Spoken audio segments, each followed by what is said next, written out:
Le JICOSA est un réseau d'ONG qui sont dédiés aux activités de lutte contre la désertification et la gestion des terres.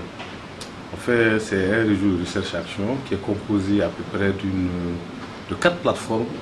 Et si je peux faire le décompte, c'est à peu près 500 ou 600 ONG. Mais notre rôle primordial consiste d'abord à aller chercher, n'est-ce pas, des financements pour nos ONG membres dans le cadre de la recherche-action relative aux sujets préoccupants de l'heure sur la gestion des terres. Ainsi, tout ce qui est adaptation des paysans au changement climatique que nous faisons, tout ce qui est aussi activité de conservation et de défense, n'est-ce pas, restauration des eaux de sol, nous le faisons. Et ensuite, ces résultats obtenus, n'est-ce pas, sont d'abord éprouvés parce que nous travaillons avec des laboratoires scientifiques tels que par exemple l'Institut d'économie rurale de Bamako.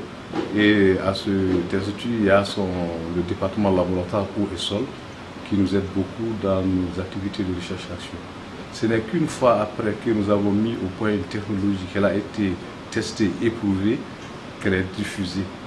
Aujourd'hui, à l'heure où je vous parle, nos résultats sont disséminés, en tout cas dans une très large mesure au niveau national, mais aussi sous-régional. Au Burkina, ils font ils exploitent nos résultats, au Niger, dans le cadre du RESA, le réseau Sahel de désertification, mais plus loin encore au Soudan et en Éthiopie, puisque le Soudan et l'Éthiopie sont aussi membres, n'est-ce pas, du grand groupe JICOSA, dont le siège se trouve en Norvège. Notre principal bailleur de fonds jusqu'à ce jour-là, c'est la NORAD, l'Agence norvégienne pour le développement.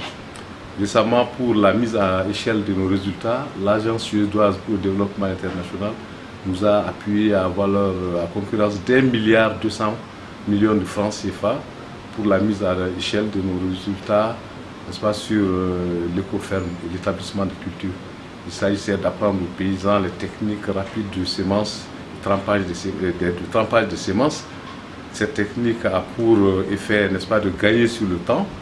Alors ce paquet est mis encore sur les techniques de CS, DRS.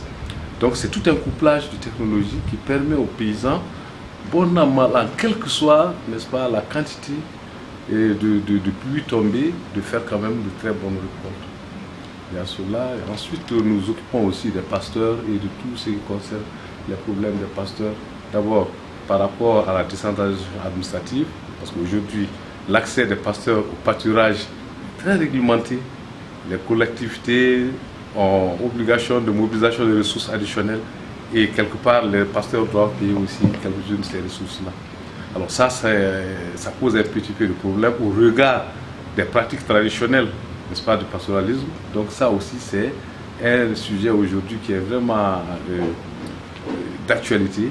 Et c'est la raison pour laquelle le JICOSA agit non seulement travaille avec les pasteurs du Mali et de la Mauritanie, et avec de part et d'autre aussi les autorités locales pour faciliter cet accès, cette gestion du pâturage.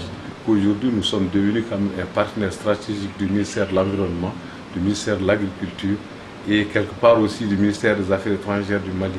Parce que aujourd'hui, chaque fois qu'il y a un grand événement, le JICOSA occupe une place de choix en sa qualité de leader de la société civile malienne sur les questions de désertification.